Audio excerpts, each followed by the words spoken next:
সর্বপ্রথম জান্নাতীদেরকে কি খাওয়ানো হবে জানেন? মাছের ভুনা কলিজা। মাছের ভুনা কলিজা পেয়ে জান্নাতীরা কোপায় ফেলবে। খাইতে খাইতে শেষ। ফেরেশতারা বলবে এত খাইয়েন না, সামনে আরো আছে। বড় বড় পার্টি হবে, খাওয়া দাওয়া শুরু হবে।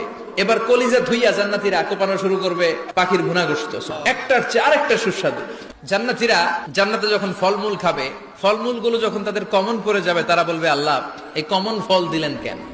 জান্নাতীদেরকে কমলা দিলে জান্নাতীরা বলবে কমলা দিছেন কেন? কমলা তো দুনিয়ায় খাইছি।